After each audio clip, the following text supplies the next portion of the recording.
Hello, welcome to another edition of Journalist Hangout. I am Veronica Danikui. Today on the program, Patience Jonathan seeks protection, writes House of Reps to save her from EFCC harassment. APC admits it's facing internal crisis, meets with Senate President Bukola Saraki. And later on the show, internally displaced persons in Borno record more than 3,000 pregnancies in 6 months. I am being joined by Charles Ideho. Thanks for coming. And Adekunle Yusuf. Thanks for coming. Well, Journalist Hangout starts now.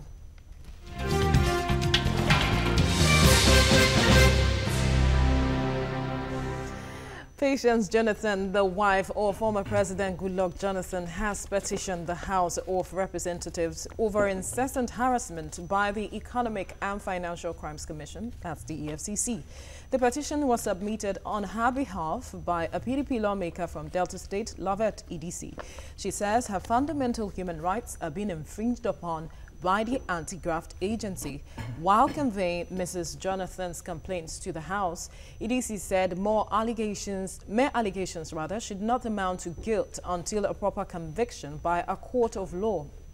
With this, it is expected that the former president's wife, who has had battles with the EFCC over the $31 million sum in some frozen accounts, will be invited by the National Assembly. Now, the question is, does this look like a battle of supremacy between Mrs. Jonathan and the EFCC? Charles? I don't know why this is making headlines. To me, I don't think it's necessary. Because when you look at it, there is a current war going on against corruption, and which we, of course, the country badly needs right now to set things right. Over time, over the years, for nearly 20 years now, we've all been complaining about the institutionalization of corruption in this country, which, of course, has dealt a heavy blow on with the way things are done. And then the people we usually give our collective mandate to, they get over there, rather than represent, rather than do what we give us a lease of life. You find them putting their hands in the till, a lot of them stealings, brazen stealings. You find profligacy now claiming, national acclaim. I mean, making it to that level. And then you also find spouses of these people now we have voted for. The spouses who did not earn our collective mandate, featuring in that game. So what I'm saying, why I said it's not necessary, is that the case right now, that what is going on is that anybody who is found to have done certain things that contravenes the law should face the law. It is when the person has been brought before the law, then a court of let's say, name they give it, that has the jurisdiction to answer to query that court. Then after they pass through that, if the person is convicted, the person goes in. If not, then the person is deemed not to have done something wrong. But here you are still facing the EFCC investigation. You are using some people to now start to say, I mean, I don't think it's necessary. Then going to National Assembly, I think it's like, for me, it's dragging the National Assembly in the mud. Honestly, I don't think it's necessary at all. That's the way I open. I'll come to you now, Adekunle.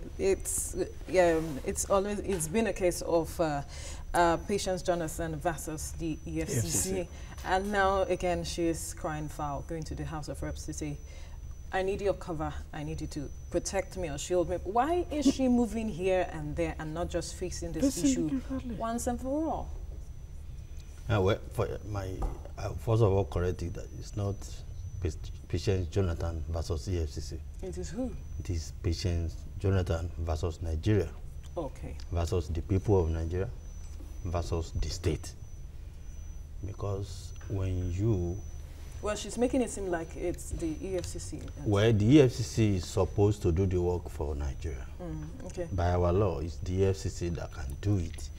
And when you look at the information out there, no one was directly probing, the former First Lady. You remember how it all started? That she was the one who, maybe if I should use that word, put herself in trouble. You remember those 5 cards that the EFCC traced, and when they wanted to confiscate those things, what did he say? Those things belong to me. And from there was no point of return. At the time, I think it was about 19 million pounds that was frozen. She was battling with that, and then investigations continued. From what we heard that EFCC has put in the public domain, there are houses and landed properties in Port Harcourt, in Abuja, in Yenagoa, and you have them listed for former customs officers' mess. You have 2 duplexes at Bauchi Street. That I'm talking about the ones in Port Harcourt. You have landed property in Abomewai Street. You have 3 luxury apartments in of 4 bedroom each at Abomewai Street again. You have Grand View Hotel along the airport road. That is just Port Harcourt. If you come to Yenagoa, so after all the investigations, what Mrs. Jonathan should have done, go to court and await the pronouncement of the court. As for the media trial, the moment you are in the news, either for positive or negative reasons, you have no power over that. The only power you have is to always explain your own side of the story. But because these days, our National Assembly, the Senate and the House of Reps, they're always open to any kind of things. Because I don't know why any respectable Nigerian would take a personal issue that you have and now write to the National Assembly, whether you are doing it directly or indirectly. Because the only authority that can finish this matter once and for all is not the National Assembly. Whatever pronouncement that may make, they can't stop the EFCC from prosecuting you. That is absolutely sure. They cannot, pass a vote, a clean bill of health on you. If they do, Nigerians may not even listen or even like it. But when the court says, yes, this woman is free of all these allegations, you are hereby discharged and acquitted. That's the thing I want her to, focus her mind to, instead of, confusing Nigerians and start throwing, that here and there. But there are 2 issues that I want to respond to from what he said earlier. One is that what he said that is Patient Jonathan versus Nigerians, that is not correct. If it is versus the whole Nigeria, you find all of us in one boat fighting the case. Because right now, recently you had some women who were protesting on behalf, so they are Nigerians. Then the letter that was written to the House Committee on Public Petition is also written by Nigerians on her behalf. So it can't be President Jonathan versus Nigerians. Withdraw that plea. But you said it that we need the war against corruption to get exactly. Let us fight it exactly. That does not mean that if you subject it to a vote in Nigeria, that everybody will say yes. So there will be always, be willing tools, people that can be used for sort of that. That's the people you are saying. But they are Nigerians too. Aware. But when so the second point is that when he talked about why she had to take the case to the National Assembly, there is a provision in the law. There is a House Committee on Public Petition that if you feel threatened, you as a citizen of Nigeria, federal of Nigeria, you can send a similar, a petition to that committee. It now depends on whether they are going to look at you, whether you merit this committee, this letter or the issue that is before the, including an issue that is before the court. Say it again. Including an issue that is before the court. It doesn't stop you. What she's doing now is that she's testing the law too. She's testing whether the House committee, that committee will be able to. But there's nothing the House can do, as she has said. But as he said, that it's not necessary. Anybody who feels threatened who can write a petition to that House committee. I just wanted to clear that point. But going on from there, this is what we are having in this country, that the very rich, the highly placed, they are the ones who are always truncating our move to testing the criminal jurisprudence in Nigeria. That's why we're not able to deepen the criminal jurisprudence in Nigeria. We need to test these laws. We need to allow the security agencies to go the whole hog, do a lot of investigation, then go to court. I also blame, in most cases, even these security agencies, because you find them always in a rush to go to the media to announce somebody is being investigated. Then the case goes to court. maybe with a 10-count charge in the first instance, then why the case is up for hearing? You find them withdrawing that 10-count charge and amending the same. Now you now say, okay, they have unnetted the new evidence. I'm saying that why didn't you wait in the beginning to make sure that everything has been cleared, so you can now come with a watertight evidence to have against a person? That's why we are having this problem. We'll not be able to convict anybody. What we have today is just like media trial, which is not going to help us to fight this corruption that we are set out to fight. Well, go ahead. Okay, you see, what I would tell you from this is that the way we fight corruption, I think the current leadership of Nigeria, we need to, rethink the strategy. It's not working. Believe me, it's not working, because apart from the federal government, there's nowhere, nobody is fighting corruption. Even in the states, apart from President Muhammadu Buhari, tell me anyone that is fighting corruption. A lot of corruption goes on in all the states, in almost all this, everywhere. Nobody is talking about it. It's only the ones that maybe they're unlucky, somebody wrote petition, that is where you see EFCC. People are being sacked in several places, and why? It's because they put their hand in the till and all that. But at the end of the day, we should be able to institutionalize the fight against corruption, whereby the moment you are caught, it's not going to be a personal thing. Hey, EFCC is harassing me. Did you do those things or you don't? If you don't, then go to the court, and the court should be able to protect you.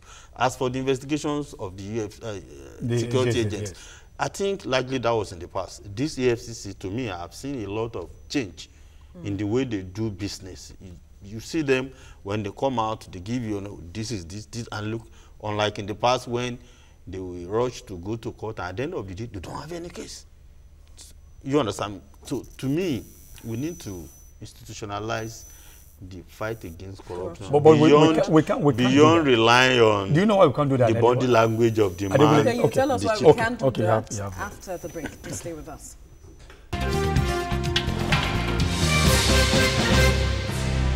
Yes, you're watching Journalist Hangout, and before we went on break, Charles Ida, who was trying to react to Adekunle Yusuf's talk about institutionalizing the fight against corruption. Okay. And I said that it may not just high-sounding word, without any corresponding power to be able to do that. I'll tell you why. Is the structure even in place for this fight? No, we've got the structure. We've got the physical structures.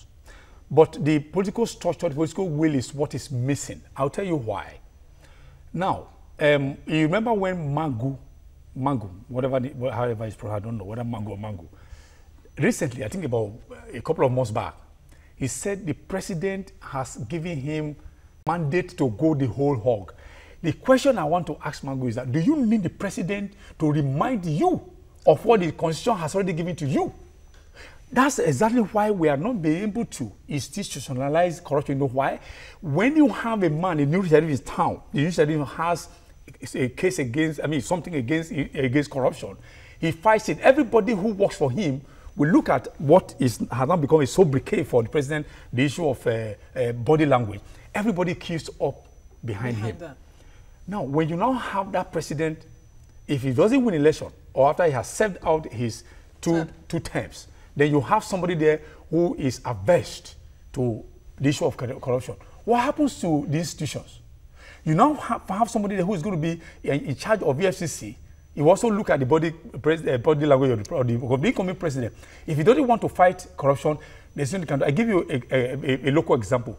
Recently, Ondo voted in Akeredolu, the incoming governor of Ondo State. Everybody will say, okay, Mimiko did this, did a number of things and so on. But the man just told, he said he's not going to fight, he's not going to probe Mimiko's government. So if Akeredolu were to be the president, then he's not going to probe. What will the NCC do? So hold on, rather than deify men, or you glorify men, what we should do is to glorify the institution. Let the institution be powerful enough. Whoever takes charge as the head will not matter. Take a look at the issue of NAFDAC. When the late Professor Adekunle was there, EFCC was in the news every day because of individual. The woman left there. When was the last time you heard of NAFDAC? Now that went back to its old ways. That's why I'm saying that rather instead of using men to fight corruption, use institutions. How do we do that? It doesn't matter whether somebody's from the north, from the west. Make sure you strengthen them. Then the courts, thank God for what is going on against the world against the judiciary. If you're able to clean that up, cleanse the audience table, and then you'll now find men who are able to look you in the face, even look the president in the face, whether you are guilty, that's when we can be talking about that high-sounding word, institutionalizing the corruption. Then, I'm sorry, I will just want to add this. So when we say institutionalizing the war against corruption, that is creating a system that discourages or almost makes it impossible for you to even stay that much. What are we talking about? When we create we say we do cashless economy. We can go the way we want to do cashless economy. In a case where somebody is bearing 2 billion, 3 billion in the house, what kind of society is that? But if it is cashless economy, if you move 5,000 naira, the whole system will know that so amount has been moved. You understand what I mean? If you are a card holder in some advanced countries, if you move $5,000, the entire system knows that 5,000 naira has been withdrawn. And somebody is keeping a watch that what would you need 5,000 naira for? And it is even difficult even to withdraw $5,000. But in Nigeria, an individual will keep 10 million, 1 billion. So we can create a system that will make it almost totally. The system is there. The system is not there. It is the willpower. That's why the willpower to do this. The system is not there. The thing is that men want to be glorified. The system is not there. The system men want to glorify. I was accusing under this government. The system is there. Under this government, they are fighting corruption. We applaud them. But a lot of corruption still goes on. You need to travel around the state. It's a gradual thing. You see, in many local governments, they take all the money at the end of the month and they disappear, doing nothing. Now, you don't know. Let me also add this one to Adekunle. You don't let talk. You don't need to be responsible. I'm saying. No. What we are saying is go around all the states. A lot is happening. Only the state governments key into the war against corruption. The federal government cannot achieve. The state government are beneficiaries of the WAP system. We need to move forward. Now, the EFCC came out to say that these companies that seemingly, or rather, belong that are fronting for Patience Jonathan actually pleaded guilty. Yes. Now, why is she still coming out to say you are harassing me? And I am, well, she hasn't said she's not guilty, but she's coming out to say, you're harassing me. When these people have pleaded guilty, does it mean that these companies that have pleaded guilty invariably means Patience Jonathan is guilty? I'll start with you, Adekunle. When she came out to say, okay, I'm the owner of these cards, and you trade the cards to some companies, and the companies pleaded guilty. What it means is that the full weight of the law should be applied on the person of Mrs. Jonathan. But because the way we fight corruption in Nigeria, because the way we do our things, we now continue to bring sentiment.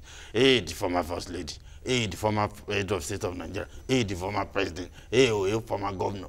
That is why the problems of Nigeria are not created by ordinary masses. They are created by the elite, be it the economy or in politics. So they don't want the Nigeria that we have. They want a different Nigeria for themselves. So all these letters she's doing, the public is aware. By now, she should be answering, charges in the court instead of firing petition to the House of Reps. And I will be very glad. I will want to watch what those in the House of Reps will do. And I want to see what their position, because most of the actions I've watched these days are laughable. I wonder what kind of characters go in there as national lawmakers. Charles? Well, mine is that you said the companies that front for her have pleaded guilty. Well, that was during investigation, not before a court, if I remember that correctly. Good. The thing is that even if they have pleaded guilty to those crimes, you still need a court of competent jurisdiction to pronounce the woman guilty. They were convicted for laundering. Sorry, I'm talking about Jonathan. I said those are that one. But it is the acolytes We're talking about the real dramatic personnel, that the head of this. Oh, okay. And that's what I'm saying. No, her as a person. So she as a person, I mean, she has to be the person that will stand before a judge. Okay. For her to be pronounced either guilty or innocent. Those other people are just going to be at the end of the day, they're going to be witnesses against her. So it depends on. That's what I'm saying. Even the right now, you even find the court. You know, the court, our judiciary is on trial right now. If you know, because of this issue of DSS good. Now, do we have men right now sitting at the bench who can go the whole hog to look at the case in its own merit and find that woman guilty, as the front have pleaded guilty? It's almost going to be no. Let me tell you. No, let me get there. Hang on, let him finish. Because we know radio program this morning called newspaper review. There's one of the callers that called in, and what he said made sense to me. He said all these things we're talking about, president writing letter and so on. Very soon, don't be surprised that an Abdul Salam Abubakar will just visit the seat of government, go to Aso Rock, then have about 2 minutes or 3 minutes with the president. He comes out, journalists will ask him more, say, no, this closed-door meeting. At the end of the day, you might not hear anything about it again. Those people will be convicted, but the real person who they were fronting for might be left off the hook. Then it just seems as if we have different sets of law operating in Nigeria. The law for the very rich, the law for the poor, and then the law for the rest of them. If you could just hold the thought, we have Abdul Razak from Niger State. Abdul Razak, are you there? Go ahead with your contribution. Okay, hello. Hi, we can hear you. Okay, hello, good evening, Veronica. Good evening. Good evening. Okay, I want to contribute on this issue we are discussing this afternoon. Okay. You see, the problem of Nigerians on the fight against corruption is that sometimes we always like to run faster than our legs. There are some other comments I've started seeing from friends and others. Let this law take place first. If she is guilty, then what the law says about her should be taken. If she is not guilty, she's free. No, don't use sentiment or whatsoever to punish whosoever, or I don't know what to. But what I'm really trying to say, Mr. Adewale was saying something which I feel like taking, is Nigerians, we don't want to fight. We don't want to use our whole body to fight corruption. We just want to use the mouth to fight corruption. Corruption will never leave Nigeria. So don't leave this fight for President Buhari alone. Let everybody, every one of us, do it the way he said. So now the House of Representatives, this issue is taken to them. I know most of them here are from APC, while this gentlewoman her husband was a PDP member and like her herself. So let them take this issue as a very serious issue. We shouldn't use sentiment or whatsoever. And what is the best for Nigeria, I pray that God is going to do for us. Thank you. Thank you, Abdul Razak. Yeah, thank you very much. Yeah, you wanted to react. I was trying to say that she said that. Sorry, if you could hold on, hold the thought. We need to take a break now and return to hear Adekunle Yusuf's comments on this issue.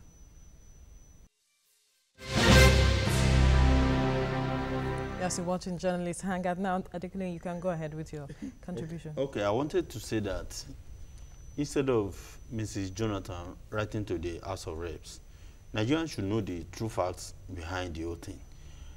The company which she has, there are 4 companies that pleaded guilty. And remember, 15-point-something million pounds. Is it dollars? Dollars.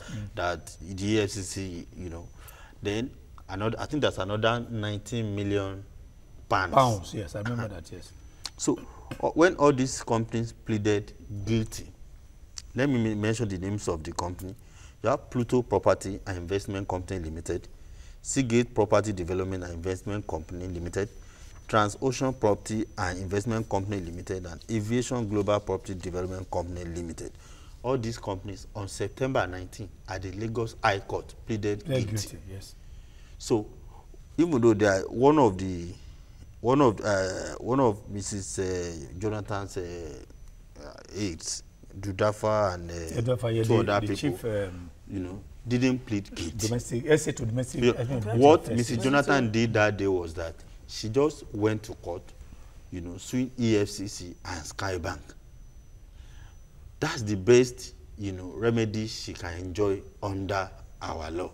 Instead of going to the National Assembly. The moment a case is in court, there is no National Assembly that can ask this court to stop.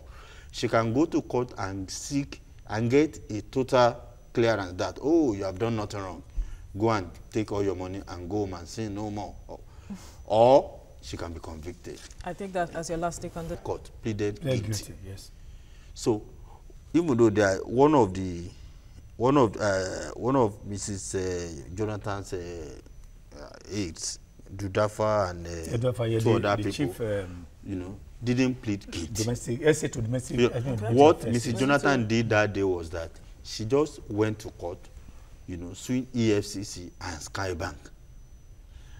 That's the best, you know, remedy she can enjoy under our law. Instead of going to the National Assembly. The moment a case is in court, there is no National Assembly that can ask this court to stop. She can go to court and seek and get a total clearance that, oh, you have done nothing wrong. Go and take all your money and go home and say no more. Or she can be convicted. I take that as your last take on this topic too, Charles. Well, mine is that we all, as Dukule said, which I also want to agree, it does seem as if you have a general in the president fighting a war without foot soldiers. There's no way that war can be won. A general only commands is the foot soldiers, the infantry, and the rest of them that will do the work. But right now we have a general, is a lone man in the wilderness, fighting a war that it has no foot soldier, has no infantry, and that's not good enough for our democracy. All right now. Yesterday, Senate President Bukola Saraki led some principal officers of the Senate to a crucial meeting with the national leadership of his party, the ruling All Progressives Congress, that's the APC. This is the first time Saraki will be holding such consultations with the party's national leadership since his emergence as Senate President mid-last year against the party's preferred choice. The meeting was fixed by the party's national chairman, John Odigioyegun, in the bid to ensure a harmonious relationship amongst the executive, the legislature, and above all, the ruling party, APC. Should we now expect a cordial relationship between both arms of government? Before you answer that question, it took about 18 months before this meeting was held. Why this long? Why this time? Well, you know that occidentally the Senate President has been facing trials at the CCT. That also pitted him against the presidency. That also pitted him against, even in his emergence, pitted him against the party hierarchy. So when you have this kind of animosity, you have this acrimony, political acrimony, so to speak, within them, there's no way you can have any harmonious congregation, you know, anywhere. So what they are doing right now is just like troubleshooting. But how far they will go remains to be seen. Because if you look at even according to reports, what the Senate President said after the meeting, that though they have started something, but there are still glitches. So the question is that what are these glitches? And some of them are glitches that came about from interest within the party. You still have the CPC interest there, you still have the NPP interest, then you have the ACN interest. So these interests are fighting from the center and tearing the center apart, and they are all holding on to this their regional or their sectional interest. And when you have a party that's supposed to be one in voice, in action, in speech, in everything, but you're not having discordant tunes, discordant ways of doing things, there's no way that party can stand as one, which is why it's telling us, it's even telling on the economy. So I think it's a good way for them to start coming together. But I will say it might be too late because the animosity that these glitches brought to bear have become deepened. Too deep right now for them to start looking at how they will look at a round table for them to bring their interest. Do you agree with that? Is it too late, I think it's too late. to remedy the glitches that has been caused so far 18 months? No, certainly not too late. You see, when you are dealing with human beings, as long as you want to have a change of mind on any issue, you can always make amends. You see, the way Saraki emerged as the Senate president did not please some big names in the party. Certainly not all of them. Definitely. But at the end of the day, the cases involving code of conduct tribunal and the House, Senate rules and forgery and all those things, having waited for quality time, let's see how the whole thing plays out. I think this is the best time they can come around and say, okay, we are both losers if we continue this way. At the end of the day, Nigeria is the ultimate loser. But in this case, if they come around and let's forge ahead, after 1 year, 6 months, what has been done? The presidency cannot solve the problems alone. You need the National Assembly. But the whole problem is first and foremost on the table of the Mr. President. He's doing well on certain issues, but he's not providing political leadership to his party. He's the #1 person in that party. He behaves, to me, as if the party, does not concern him, that issues in the party are not of, none of his business. The president of a ruling party, the president of Nigeria must see to what goes on in the ruling party. Because if you don't have your house intact, how do you confront, outside, people outside? That is to say, how do you engage in the opposition? When you go to the Senate seeking approval for this, seeking ratification for this, seeking all this, you need people in your own party first. Then you need more. But in this case, the first antagonists to such policies, to such proposals, will be coming from your party. But shouldn't such policies, when you see that it is to the benefit of the people, where does the party come in here? That is in theory. In practice, it doesn't work that way. Even look at advanced democracies. They can drag issues for life if you don't know how to cut by partisanship, deals.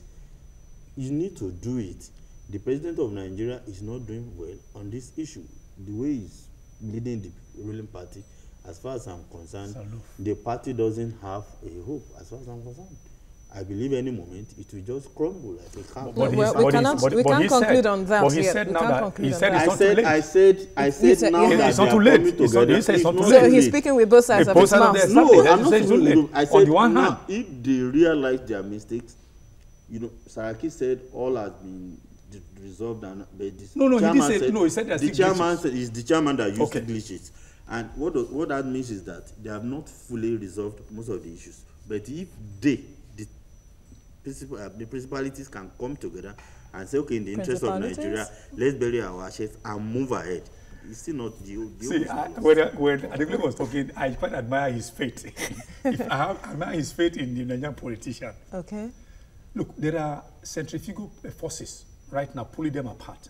First, some of these issues they are going to be bringing to the table for them to harmonize all areas. But have you forgotten that Saraki has this case with CCT? He might be making demand to say, for you to do this quash this case. If the president does that or the party does that, then it will not be good for the image of the president and the party. Is saying, and the party who preach the matter of change, and the president also wants to be seen as the be-all and end-all of Nigerian, especially when it has to do with fighting corruption. His image will be at stake. Because Saraki and the people in his camp will bring all these things to the table to say, okay, here are the list of our demands. Quash the case against this man at the CCT. Would the president and the party allow that? That's number one. Number two, you also look at Saraki that is tied to the apron string, so to speak, of the PDP elements in the Senate. He has a willing ally in Ekweremadu. So will he now dump Ekweremadu at the end of the day? On whose ladder he climbed to where he is? These people are still holding the ladder. They are still holding the ladder up for him. So there are so many conflicting interests that may not. If he says it's possible, it might be in the long run. But right now, as I speak, I don't see any truth in sight. You don't? I don't see any truth in sight. What I can tell you about government is that you don't need to quash charges. You can prosecute a case the way you want. But if he's found guilty? You can do it diligently and you can walk to the answer. We have seen it. They can do it if they want to help Saraki. Is it not Nigeria? They will prosecute it, the technicalities and extend it. You know, we have seen I need to now outlive the tenure. Then you start blaming the judiciary. They can amend the charges and look for like certain loopholes. They can do, but anything you want to do, as long as it is in the interest of the generality of Nigerians, fine. But it is not in the interest of Nigerians for the ruling party, to be singing, discordant tunes, what the President Muhammadu Buhari and the National Assembly have been doing since they came into power. It's not good for Nigeria. Tabling demands like Charles noted in the interest of Nigerians. We'll talk about that after this break. Stay with us.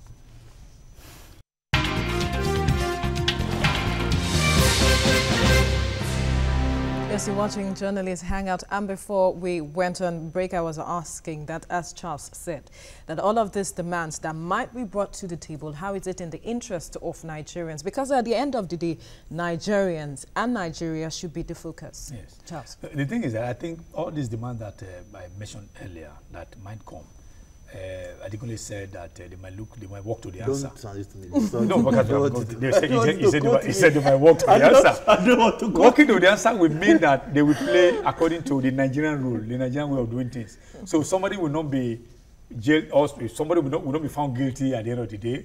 The case will be quashed, or they might even try. The case might stay on for be extended so for long. a long time. Maybe when last did you hear of that case? That's what I'm saying. That's what I'm saying. The one about forgery. At the end of the day, has it not been withdrawn? What Veronica said. How many people went on street? What Veronica said. What about the Nigerian people? Because in democracy, the three things that matter are the people number one, the people number two, and the people number three. That is democracy.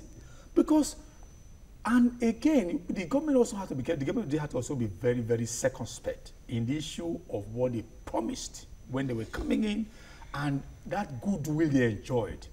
People put their collective mandates together because here was a party that promised something that has never been heard before. They were going to change the way things were done. Profligacy was going to be a thing of the past. There's not going to be anybody, if you don't have the merit, you can't earn any position and so on. And so people say, oh, wow, this is great. We are going to witness Eldorado for the first time in Nigeria. But 18 months down the line, we're still talking about Adekunle Yusuf saying here that he walked to the answer.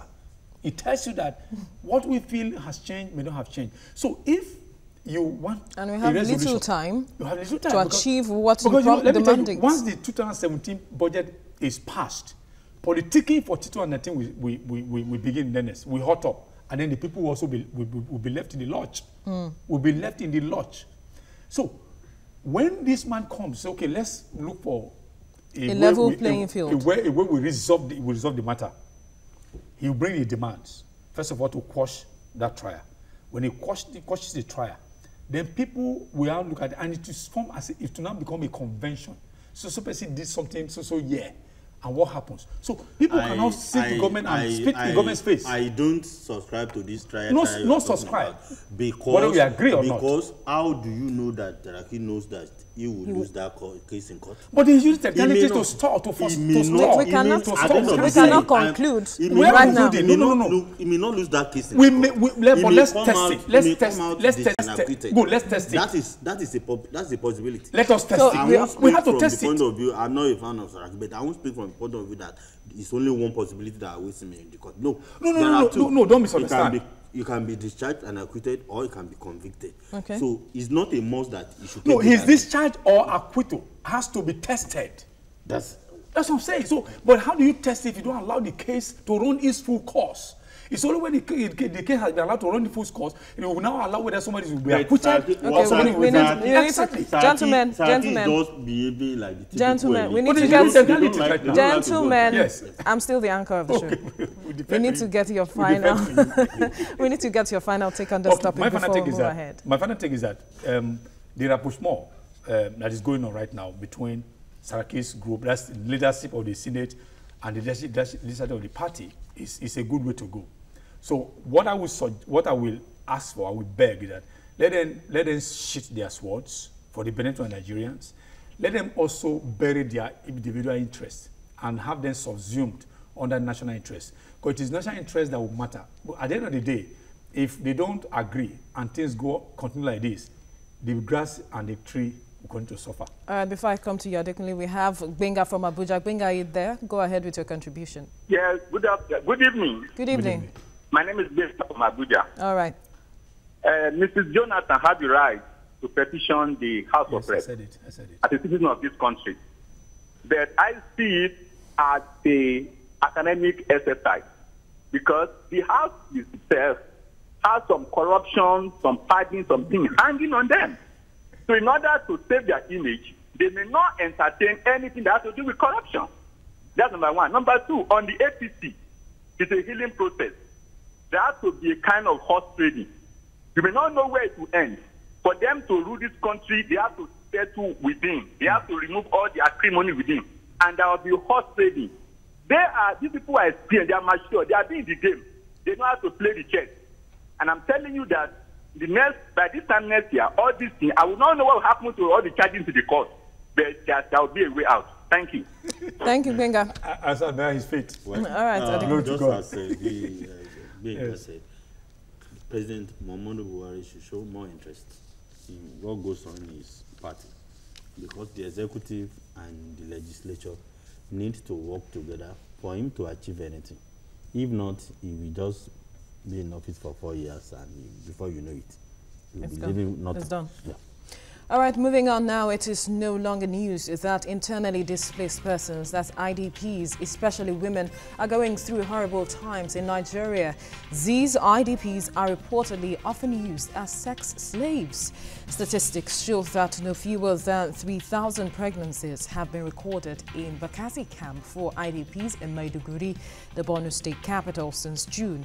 This figure was disclosed by the camp manager Mohammed Gujibau when a delegation of the United Nations humanitarian agencies, having the WHO and UNICEF as well as representatives of the federal government, visited the camp. Gentlemen, what can be done to the perpetrators of these acts? Sad as it is. It's sad. I think the figure is about 3,213 IDPs pregnant in 6 months. And you need to please, okay. You need to put this in context. It's just one camp, and you have numerous. And we have numerous just one. That's in Dalori or something. I can't remember which of them. I think Dalori in Dalori, yes, in Maiduguri. Yeah, but there are Dalori, yes, no. So I think it's a sad development and also a bad taste, because I think right here on this platform we had cause to discuss this thing when we had to call the wife of the president the other time. When you look at what the case is, most of the corporates who are doing this are either officials of the civilian JTF or the security officials and security agencies that are supposed to protect them. Protect it. How does it happen? I did my findings. You know, one thing that is a potent weapon, either in time of war or in time of conflict, is food. Even in the Bible, Jesus Christ, when he fed the 5,000 people, they were running after him. And they said, oh, they wanted to make him earthly king, but he said they didn't like him, they liked the food. So food is a potent weapon. So right now, what they do is that, for instance, in the Dalori camp, on this camp, you have up to about 32,000 IDPs. And I understand that they are entitled to 2 meals per day. If you miss 1 meal, you are not likely to get one until next day. So, but these security agencies that are in charge, they are in charge of supplies. So they have access to this food. So what they do is that they come to these women you are women or girls? Girls, sorry. Okay, well, women and girls. Okay, let's call them at their terms, girls. So they have supplies like the detergents, the bathing soaps, the sanitary pads, all of them. They have access to it. So they dangle these things in their before them, and then you find all of them, and they use that as a bait. So even sometimes, even surprised, it may be possible that they make these things scarce artificially, so that these people can come asking for it. So what it is, okay, is food for sex. I also understand is that there was one case where a civilian JTF official smuggled a girl, a 12-year-old girl from Dalori Camp 1 to Dalori Camp 2. How that was possible is what also beat everybody. What did they do? Usually, before you can leave the camp, you have to have a pass. Identification. And they don't allow, I think the number of people is about 20 allowed per day. How he was able to smuggle, he smuggled this girl, from a 12-year-old girl from Camp 1 to Camp 2, and was mating with this girl there for a number of until it was covered. Then I understand that the DPO, one DPO in Bama, now got to know about it, and then they returned the girl to where. So you find pregnancies going on. There was even a girl, a 19-year-old girl, who said that truly nobody forced her. But when you have hunger and somebody is offering you food, what do you do? What do you do? And you have what the person is looking for. So I think it is traumatizing. It's traumatizing enough for them to be uprooted from their ancestral homes. And it's traumatizing enough for them not to have means of livelihood.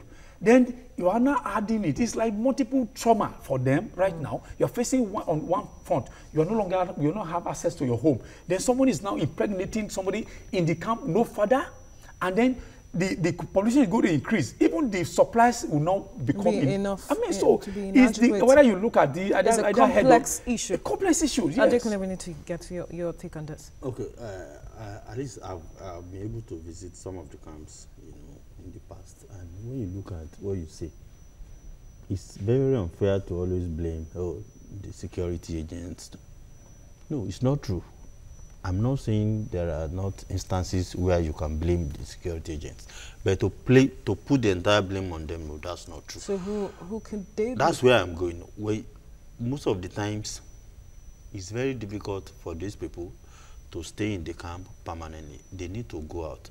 They always find a way to go out, whether to bribe the officials, not only security officers that are in the camp. What about the camp officials? They will go out. Many will go out and not come back until later in the day. Many will find a way to go out and come back the next day. You understand me? What happens to them outside the camp cannot be the problem of the camp. They are not, prisoners that you just seal up in there. So you first of all need to realize that. Then too, in many of the camps that are not entirely male or female, that is, they are mixed, I've seen many of them. Men will just sit down all day waiting for the next meal. What kind of life do you think that man will be living? And you will have access to the same you see for women. They will sit down all day. The children will play in the dust. And whenever there is dark, they go. They are human beings. Their body will respond. So you can't blame them in most of the cases among men, women.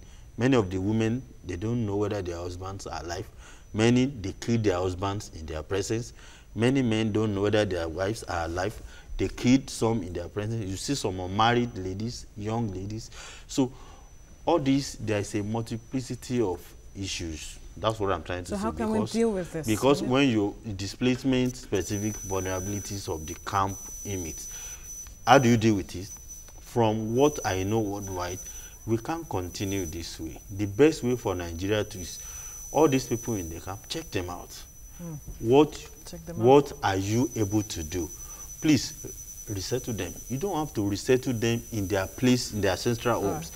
Nigerians can live in any part of Nigeria. If you can say this, the government can teach you a small vocation within 1 month or two and give you some small stipends and resettle you maybe in any part of Nigeria. I think what they unless should we are doing that, we are just... the government has to step up its fight against insurgency. It's only when we're able to if it's possible to wipe out insurgency in Nigeria, they should allow these people to go back to ancestral home, because there's no place like home. For instance, now, I mean, I have affinity with Lagos, I have affinity with my Edo land, Edo state. So for you to take me from Edo, outside Lagos, you take me to Maiduguri to go and set up a home, it's going to be difficult. So the government should step up that fight, so that these people can be taken back to their ancestral homes. Gentlemen, thank you for coming on Journalist Hangout. Well, that's all on Journalist Hangout. Join us tomorrow for another interesting episode of the program. You can also watch Journalist Hangout on YouTube at youtube.com/TVC News Nigeria. Our feedback channel is Journalist Hangout at tvcnews.tv. I am Veronica Danikboy.